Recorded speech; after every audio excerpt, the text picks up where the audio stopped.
प्रिय विद्यार्थियों, आज हम बात करेंगे पृथ्वी के भूगर्भिक इतिहास की। यानी पृथ्वी का निर्माण होने से लेकर वर्तमान समय तक पृथ्वी में क्या क्या परिवर्तन आए हैं या किस प्रकार से पृथ्वी का वर्तमान स्वरूप जो है वो निर्धारित हुआ। जैसा कि आप सभी जानते हैं, पृथ्वी सौर मंडल का एक सदस्य है और पृथ्वी जो है एक ग्रह है और ये ग्रह सूर्य के चारों तरफ चक्कर लगाता है। सूर्य, जैसा कि आप सभी जानते हैं, एक तारा है और हमारी जो आकाश गंगा है या जिसको हम मिल्की वे या ऐरावत पथ कहते हैं, उसके चारों तरफ या उसके केंद्र के चारों तरफ इस सौर परिवार को लेकर चक्कर लगाता है। अभी हमने बात की पृथ्वी जो है ग्रह है, तो पृथ्वी के साथ ही या सूर्य के जो हम बात करें तो पृथ्वी के 8 ग्रह हैं, जिसमें प्रमुख हैं बुध, शुक्र, पृथ्वी, मंगल, बृहस्पति, शनि, अरुण, वरुण। और जो प्लूटो जो है, पहले प्लूटो को भी ग्रह माना जाता था, लेकिन अब इसको बोना ग्रह या ड्वार्फ प्लेनेट का दर्जा दे दिया गया है, क्योंकि प्लूटो जो है वो नेपच्यून के पथ को क्रॉस करता है, तो जो ग्रह होने की शर्त जो है उसको पूरा नहीं करता। तो लगभग अगस्त 2008 के अंदर प्लूटो से ग्रह का दर्जा छीन लिया गया और इसको हम अब वर्तमान में बोने ग्रह के नाम से जानते हैं। तो सौर परिवार के जितने भी ये सदस्य हैं, इसमें इन सब का निर्माण जो है ये लगभग निर्माण प्रक्रिया ये 14 अरब वर्ष पूर्व मानी गई है, जिसका मुख्य सिद्धांत जो है हमारा वो है बिग बैंग सिद्धांत, या जिसको हम महाविस्फोटवादी सिद्धांत कहते हैं। इस सिद्धांत के अनुसार ब्रह्मांड के अंदर एक भयंकर विस्फोट हुआ, जिससे मैटर या पदार्थ जो है वो चारों तरफ बिखर गया और इस विस्फोट के पश्चात कई निरंतर विस्फोट होते रहे, जिसके फलस्वरूप तारे हैं, ग्रह हैं, उल्का पिंड हैं, क्षुद्र ग्रह हैं, बोने ग्रह हैं और डार्क मैटर, ब्लैक मैटर यानी ऐसा मैटर जो हमें नजर नहीं आता, इन सब का निर्माण हुआ। तो पृथ्वी का जो निर्माण है ये लगभग माना गया है 2 से 3 अरब वर्ष पूर्व। पृथ्वी के आयु का हम आकलन करें तो अलग अलग तरीके जो हैं ये अपनाए गए, तो जिसमें सबसे पहले पृथ्वी की आयु का आकलन जो है ये किया गया है जो उल्का पिंड जो पृथ्वी की सतह पर आते हैं, उल्का पिंड और चंद्रमा की शैलों के नमूनों के आधार पर। यानी जो भी शैलें हैं, मून की जो रॉक्स हैं, उल्का पिंडों की जो रॉक्स हैं, उनकी एज निकाली और उसके पश्चात पृथ्वी की आयु का आकलन किया। तो इसके आधार पर ये लगभग आया है 4.6 अरब वर्ष पृथ्वी की आयु जो है वो आंकी गई है। दूसरा जो हमारा तरीका है या मेथड है ये है रेडियो एक्टिव एलिमेंट्स के परीक्षण से। पृथ्वी की शैलों के अंदर कुछ ऐसे तत्व होते हैं जो स्वतः ही विघटित होते रहते हैं और ऐसे तत्वों को रेडियो एक्टिव एलिमेंट्स या तत्वों के नाम से जाना जाता है। तो इन रेडियो एक्टिव एलिमेंट्स के द्वारा शैलों की आयु ज्ञात की जाती है और उन शैलों की आयु के द्वारा पृथ्वी की आयु का आकलन किया, तो लगभग यह आकलन 3.9 अरब वर्ष जो है वो पृथ्वी की आयु को दर्शाता है। अब बात करें हम विद्वानों की, तो जो प्रमुख हमारे विद्वान थे पीयर क्यूरी और रदरफोर्ड जो हैं, ये फिजिशियन और केमिस्ट या रसायन शास्त्र के विद्वान थे। तो इन्होंने पृथ्वी की जो आयु है विज्ञान प्रयोगों के अनुसार ये मानी है लगभग 2 से 3 अरब वर्ष पूर्व। अब बात करें हम पृथ्वी की जियोलॉजिकल हिस्ट्री जो है, इसके अध्ययन के का जो प्रयास जो है उसकी, तो ये प्रयास सर्वप्रथम फ्रांसीसी विद्वान कास्ते द बफन के द्वारा किया गया था। कास्ते द बफन ने पृथ्वी के इतिहास को, यानी जब से पृथ्वी का निर्माण हुआ तब से लेकर वर्तमान तक, इसको अलग अलग युगों के अंदर विभाजित किया। लेकिन जो प्रथम युग जो है वो आज से कितने वर्ष पूर्व प्रारंभ हुआ, इस विषय में बफन जो है वो ज्यादा प्रयास नहीं कर पाए, क्योंकि पृथ्वी का जब निर्माण हुआ तो पृथ्वी जो है वो एक तरह से आग का गोला मानी गई और ये आग का गोला धीरे धीरे ठंडा हुआ और ठंडा होने के पश्चात ठोस होकर इसने वर्तमान स्वरूप लिया। तो यानी पृथ्वी का जब निर्माण हुआ था तब पृथ्वी के ऊपर न तो जीवन था और न ही जो वर्तमान हमें महाद्वीप है, महासागर हैं और जो हमारे पर्वत पठार नजर आते हैं ये नहीं थे। धीरे धीरे कालांतर में पृथ्वी के ऊपर जो भी भूगर्भिक हलचल हुई और जो भी इसके ऊपर जो पर्यावरणीय प्रभाव हुए, यानी सब के मिले जुले मिली जुली क्रियाओं के पश्चात पृथ्वी ने वर्तमान स्वरूप जो है वो प्राप्त किया। अब पृथ्वी के इतिहास की बात करें तो इसको हम अध्ययन हेतु हम इन्होंने मुख्यतः कल्प यानी इरा, युग इपो और शक यानी पीरियड के अंदर विभाजित किया है। तो पृथ्वी का जो भूगर्भिक इतिहास जो है इसको हम 3 भागों के अंदर मोटे तौर पर बांटते हैं, कल्प, युग और शक। तो पृथ्वी के भूगर्भिक या टाइम स्केल को या भूगर्भिक समय सारणी को 5 मुख्यतः कल्पों के अंदर या इराज के अंदर विभाजित किया गया है। यानी सबसे पहले है आद्य महाकल्प। आद्य महाकल्प वह महाकल्प जब पृथ्वी ठंडी हुई, थोड़ा ठोस हुई और उसके पश्चात धीरे धीरे अलग अलग प्रकार की स्थलाकृतियों का निर्माण हुआ। और आद्य महाकल्प को 2 शकों के अंदर विभाजित किया गया है, यानी 2 पीरियड्स के अंदर, आर्कियन और प्री कैम्ब्रियन। दूसरा जो हमारा है ये है पैलोजोइक।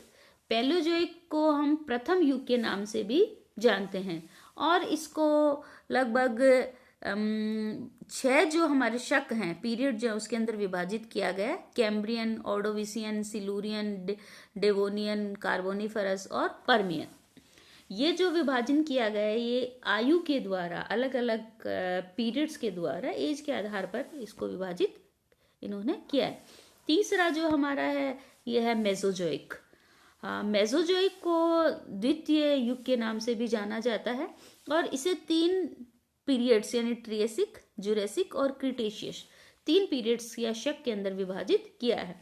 अगला जो कल्प है ये है सीनोजोइक और सीनोजोइक को हम तृतीय युग के नाम से भी जानते हैं और इसको 4 पीरियड्स के अंदर यानी इयोसिन, ओलिगोसिन, मायोसिन और प्लायोसिन के अंतर्गत विभाजित किया गया है। और आखिरी जो है हमारा कल्प है नूतन कल्प, जो वर्तमान वाला है और इसको हम चतुर्थ युग के नाम से भी जानते हैं और इसको 2 पीरियड्स यानी प्लीस्टोसिन और आधुनिक शक या पीरियड के अंदर विभाजित किया गया है। तो इस भूगर्भिक समय सारणी के अंदर हम ये जो हमारे 5 हमारे इरा हैं, आद्य, पेलोजोइक, मेसोजोइक, सेनोजोइक और नूतन, इनका हम अध्ययन करेंगे। आज के इस व्याख्यान के अंदर हम आद्य कल्प और पेलोजोइक जो है कल्प, इसका हम अध्ययन करेंगे। अब हम बात करते हैं आद्य कल्प की। इसको प्री पेलोजोइक इरा के नाम से भी जाना जाता है। जैसा कि अभी मैंने बात की कि इसको 2 भागों के अंदर बांटा गया है, आर्कियन और प्री कैम्ब्रियन शक या पीरियड के अंदर विभाजित किया गया है।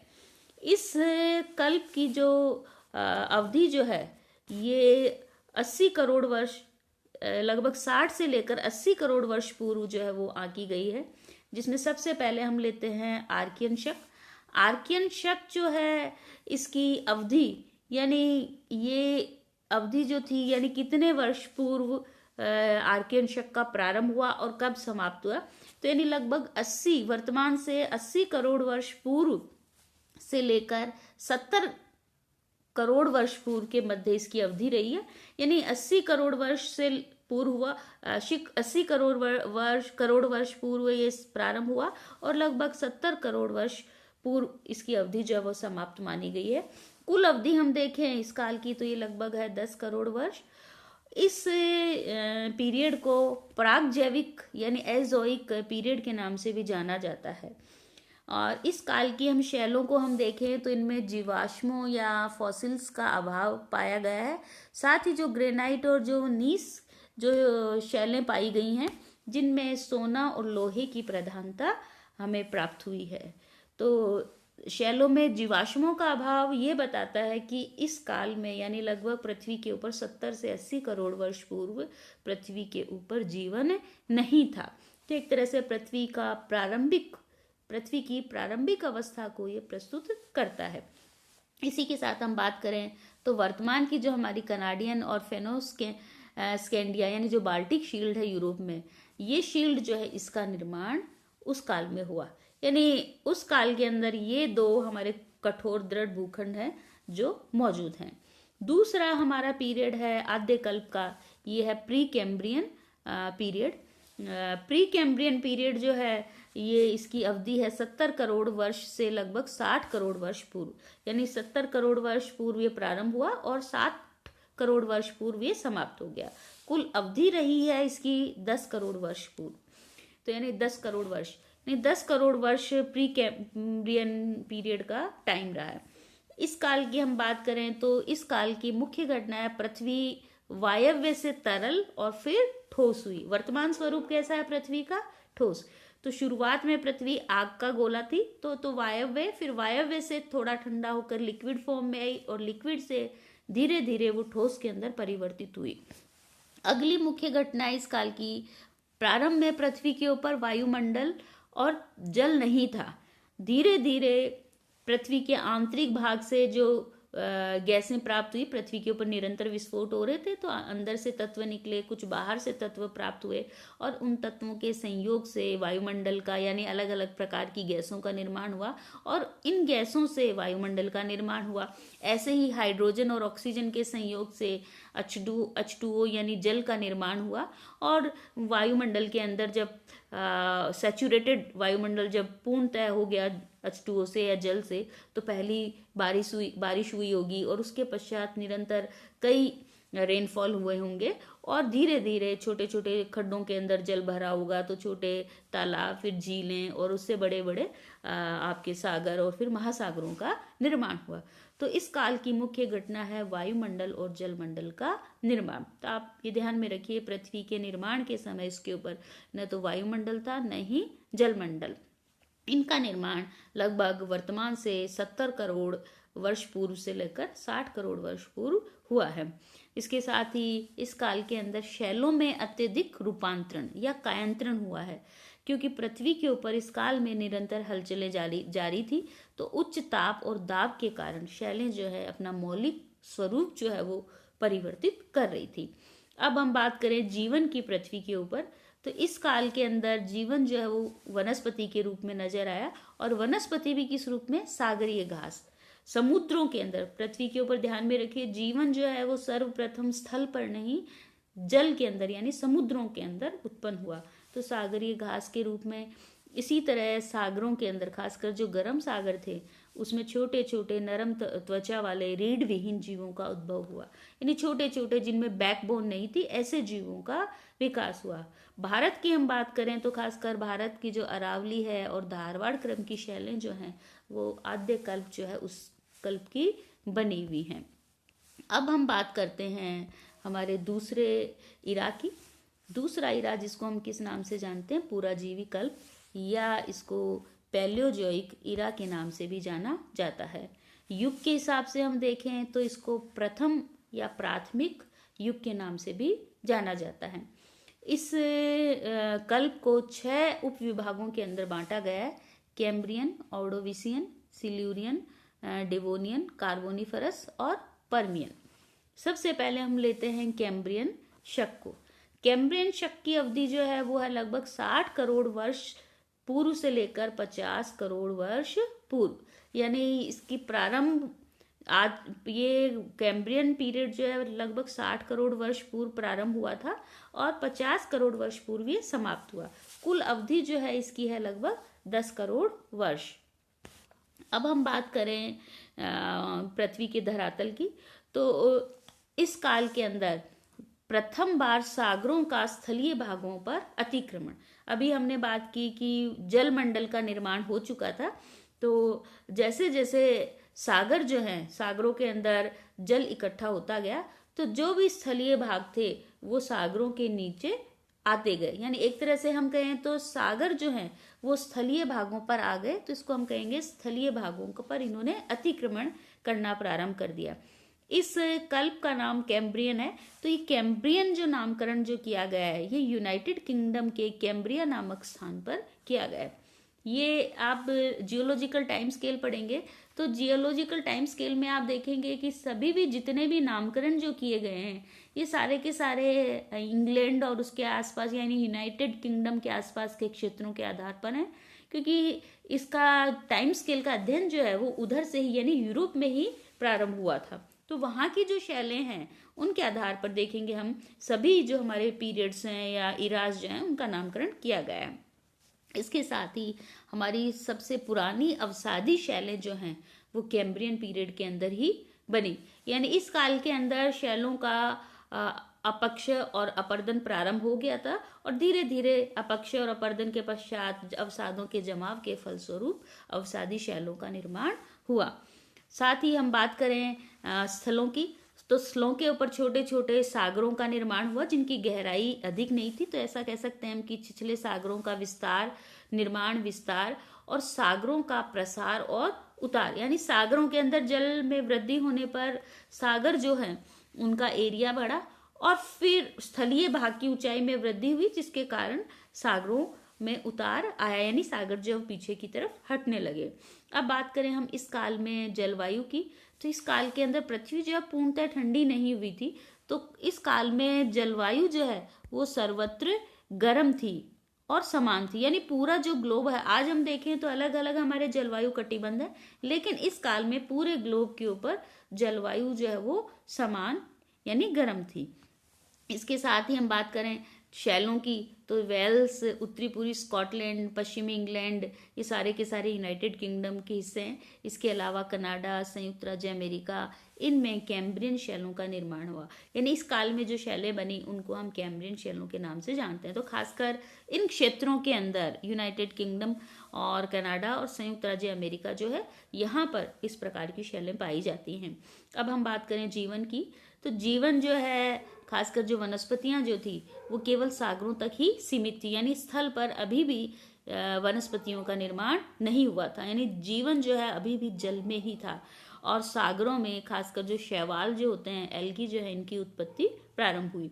अब हम बात करें जीवों की, यानी एनिमल्स की, तो अभी भी स्थल जो है वो कैसे हैं, जीव रहित, यानी स्थल के ऊपर न तो पेड़ पौधों का न ही जीवों का विकास हुआ या हम कहें उद्भव हुआ।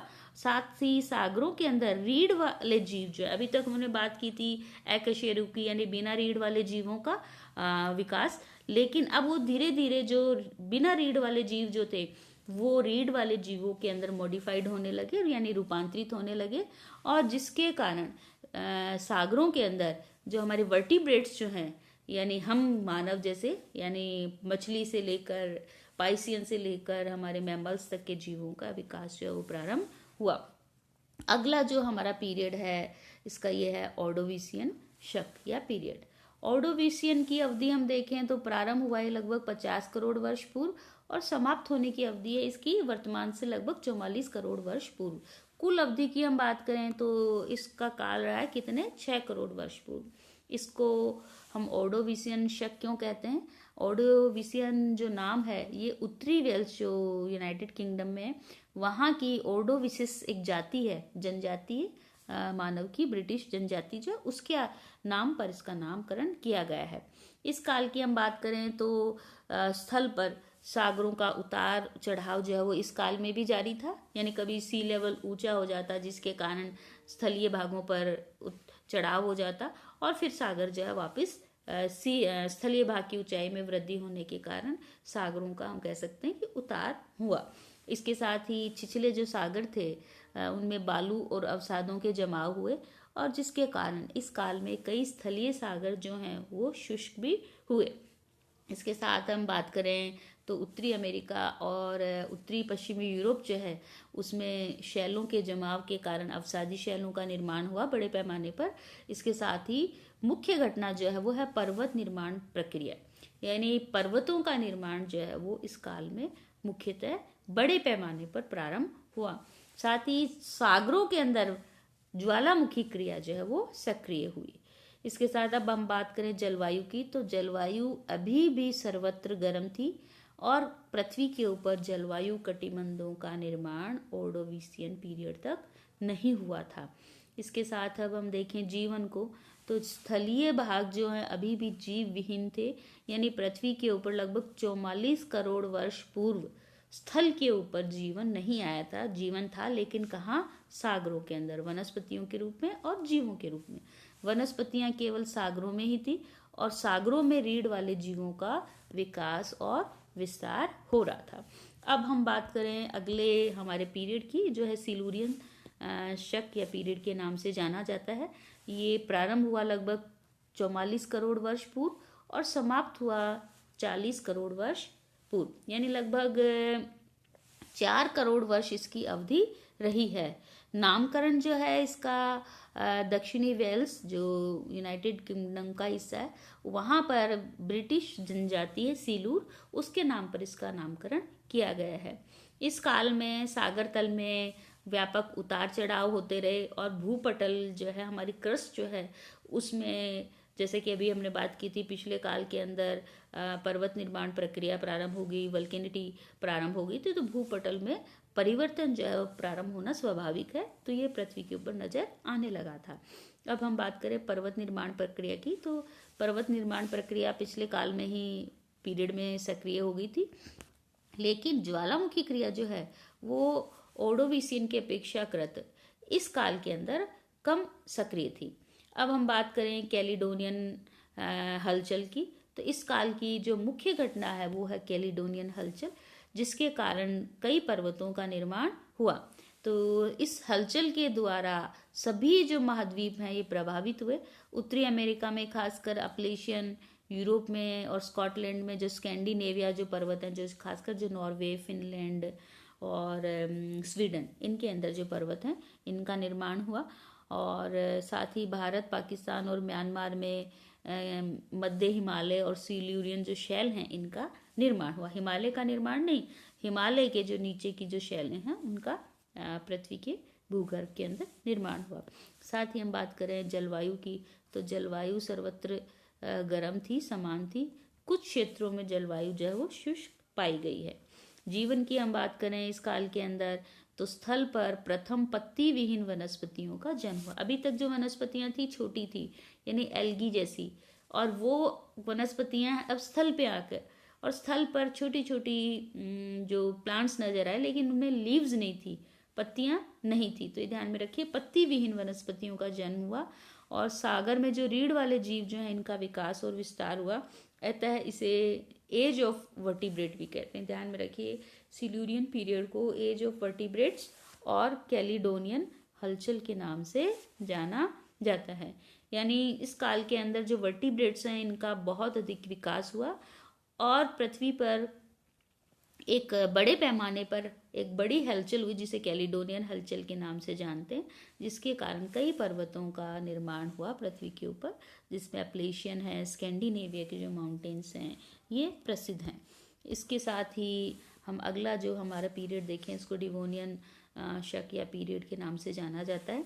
इसकी अवधि जो है ये लगभग 40 करोड़ वर्ष पूर्व प्रारंभ हुआ था और समाप्त हुआ है लगभग 35 करोड़ वर्ष पूर्व।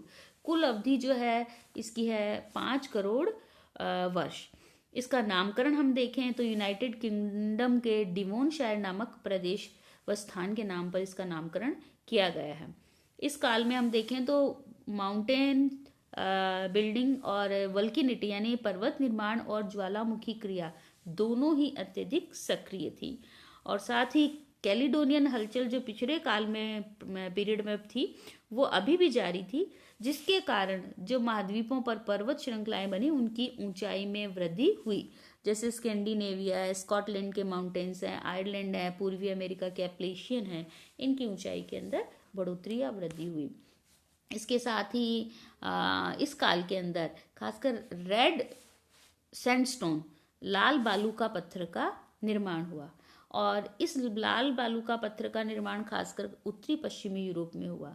तो जितने भी हमारे जो अभी नए पर्वत बने थे कैलिडोनियन हलचल के द्वारा, उनका अपर्दन और अपक्षय हुआ, जिसके फलस्वरूप जो भी धरातल पर कीचड़ जो थे या छोटे सागर थे उसमें कंकड़ और बालू जो भी अवसाद थे उनका निक्षेपण हुआ और उसके निक्षेपण से खासकर रेड सैंडस्टोन और इसके अलावा हमारी शैल है, स्लेट है, इन शैलों का भी निर्माण हुआ। साथ ही हम बात करें तो स्थलीय भागों में विस्तार हुआ, यानी लैंड जो है या कॉन्टिनेंट्स के क्षेत्रफल के अंदर बढ़ोतरी हुई और समुद्रों या सागरों के एरिया के अंदर इस काल के अंदर या इस पीरियड में कमी आई। जलवायु जो है इस काल के अंदर, इसमें जलवायु में परिवर्तन नजर आने लगा है। तो खासकर उत्तरी पश्चिमी यूरोप और उत्तरी अमेरिका में जलवायु जो है वो गर्म और अर्धशुष्क थी और अन्यत्र जो है वो समान थी। यानी महाद्वीप जो हैं वो लैंडस्केप्स जो हैं, या हम बात करें भूभागों की, उनकी जगह के अंदर परिवर्तन आए, जिसके कारण उनकी जलवायु जो है अन्य भूभागों के अपेक्षाकृत अलग ही पाई गई है।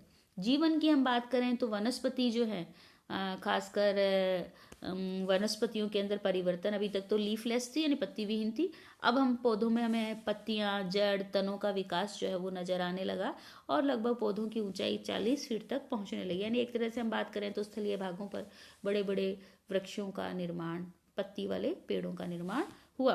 अब बात समुद्र जीवन की करें, यानी एनिमल्स, जीवों की बात करें, तो खासकर इस काल के अंदर मछलियों का निर्माण हुआ, और खासकर जो प्राचीन शार्क है वो डेवोनियन पीरियड के अंदर बने।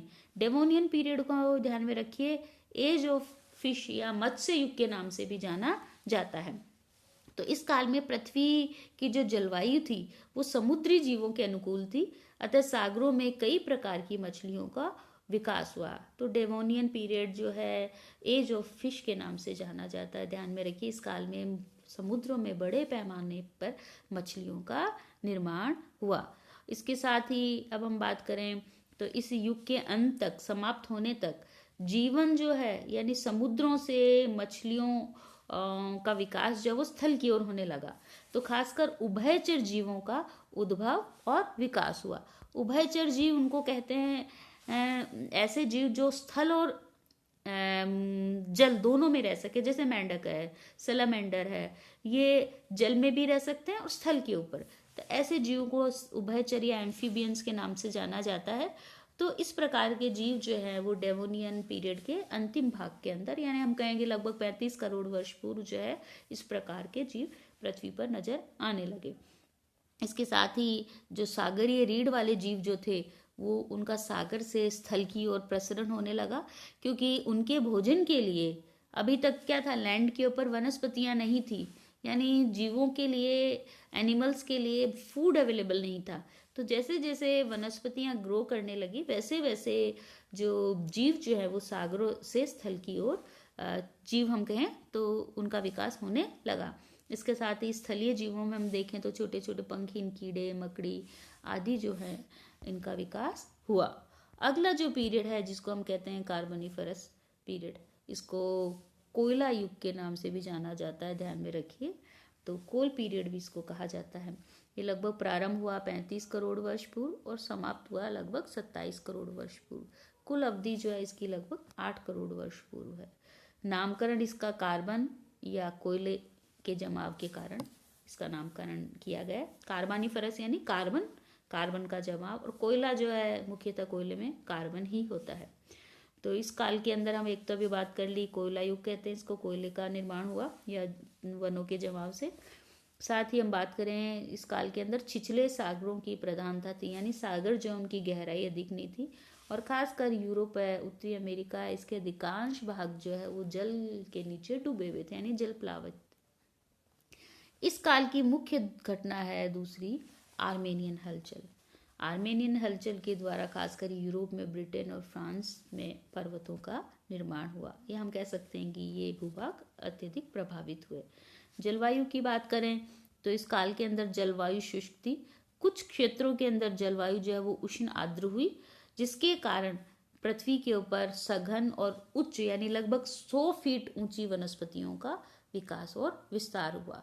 और कालांतर में अब जैसे वनस्पतियां, सघन वनस्पतियों का विकास हुआ और उसके पश्चात आर्मेनियन हलचल हुई, या हम कहें कि पृथ्वी के ऊपर विभिन्न प्रकार की हलचलें हुई, जिसके कारण इन वनों, ये वन जो थे वो नीचे की ओर दबे, और दबने से कोयले का निर्माण हुआ। तो खासकर हम कह सकते हैं कि गोंडवाना क्रम की शैलों और कोयले का निर्माण कार्बोनिफरस पीरियड में हुआ, और इसको कोयला युग के नाम से भी जाना जाता है। जीवन की हम बात करें तो खासकर इस जीव में अभी हमने बात की थी पिछले काल के अंदर, डेवोनियन के अंत में एम्फीबियंस का या उभयचरों का विकास हुआ था। इस काल के अंदर एम्फीबियंस का विस्तार हुआ बड़े पैमाने पर स्थलीय भागों पर, और एक तरह से हम कहें तो रेंगने वाले जीवों का, जैसे रेप्टाइल्स, सांप है, इन सब का उदय हुआ। छिपकली, रेंग के जो चलते जीव जो हैं उनका इस काल के अंदर उदय प्रारंभ हुआ। अगला जो हमारा पीरियड है वो है परमियन या परमियन शक। इस ये पीरियड प्रारंभ हुआ लगभग 27 करोड़ वर्ष पूर्व और समाप्ति जो है वह है 22.5 करोड़ वर्ष पूर्व। कुल अवधि हम देखें तो लगभग 4.5 करोड़ वर्ष पूर्व ये पीरियड माना गया है। और इसका नामकरण जो है वो रूस के पर्न नामक स्थान पर इसका नामकरण किया गया है। इस पीरियड की मुख्य घटना है वेरिसन भूगर्भिक हलचल, जिसके कारण पृथ्वी के ऊपर कई परिवर्तन आए। साथ ही हम देखें तो यूरोप के अंदर ब्लैक फॉरेस्ट वर्सेस जैसे हमारे ब्रंशोत पर्वत हैं, इसके अलावा स्पेनिश मेसेटा है, इनका निर्माण हुआ। यूएसए की जो एप्लेशियन माउंटेन थी उसके अंदर और अधिक विस्तार हुआ। एशिया के अंदर अल्ताई और त्यानशान श्रृंखलाएं जो मध्य एशिया में हैं, इनका निर्माण और इनकी ऊंचाई में वृद्धि हुई। जलवायु की हम बात करें तो उत्तरी गोलार्ध में जलवायु शुष्क थी, यानी जलवायु के अंदर लगभग हम बात करें तो 22 करोड़ वर्ष पूर्व जलवायु में धीरे धीरे परिवर्तन आने लगा था। तो जलवायु उत्तरी गोलार्ध में शुष्क थी, जबकि दक्षिणी गोलार्ध में ग्लेशिएशन यानी हिमयुग धीरे धीरे फैलने लगा था या हिमयुग का प्रभाव होने लगा, जिसके कारण दक्षिणी गोलार्ध में जलवायु जो है वो कैसी हुई, शीत, और उत्तरी गोलार्ध में कैसी थी, गर्म। साथ ही जलवायु परिवर्तन हुई। तो जलवायु परिवर्तन के कारण अभी जो पृथ्वी के ऊपर जो सदाबहार वन थे लगभग जो 100 फीट ऊंचे थे, उनके अनुपात में कमी आई और एक नई प्रकार के वनों का विकास हुआ, जिसको हम कहते हैं पतझड़ वन। जीवन की हम बात करें तो सागरीय जीवों में कमी आई और स्थलीय भाग पर जीवों और वनस्पतियों का विस्तार हुआ। तो ये तो था हमारा पैलेयोजोइक इरा। तो आज हमने बात की पृथ्वी के जियोलॉजिकल टाइम स्केल के दो इराज की बात की, और आगे के जो इरा है उनका हम अगले व्याख्यान के अंदर अध्ययन करेंगे। तो इसमें आप ध्यान में रखिए जो भी हमारे पीरियड्स जो हैं, ये पीरियड्स इरा के आधार पर बांटे गए हैं। तो सबसे पहला हमने आज लिया आद्य कल्प और दूसरा पैलेयोजोइक। आद्य कल्प को किस में बांटा गया, दो भागों में, आर्कियन और प्री कैम्ब्रियन। और पैलेयोजोइक को कैम्ब्रियन, ऑर्डोविशियन, सिल्यूरियन, डेवोनियन, कार्बोनिफरस और परमियन। तो इनके अंदर इतने 6 पीरियड्स के अंदर इसको पैलेयोजोइक को बांटा गया है। तो यानी शुरुआत में अभी हमने अध्ययन किया पृथ्वी जो है आग का गोला थी, धीरे धीरे ठंडी हुई, ठोस हुई, उसके पश्चात उसके ऊपर धीरे धीरे जीवन सागरों में आया और धीरे धीरे सागर से स्थल की ओर जीवन का फैलाव या विस्तार हुआ जैसे जैसे परिवर्तन आते गए। साथ ही हम सागर और जलमंडल और वायुमंडल का निर्माण हुआ और सागरों के आकार में बढ़ोतरी हुई और विभिन्न प्रकार के भूभागों का यानी महाद्वीपों का निर्माण हुआ। पृथ्वी के ऊपर पर्वतीकरण की क्रियाएं प्रारंभ हुई और इसके साथ साथ ज्वालामुखी क्रिया भी जो है वो प्रारंभ हुई, या इसका हमें अलग अलग स्वरूप जो है अलग अलग क्षेत्रों में नजर आता है। तो ये तो थे हमारे 2 कल्प। अगले कल्प जो है उनका हम अध्ययन अगले व्याख्यानों में करेंगे। धन्यवाद।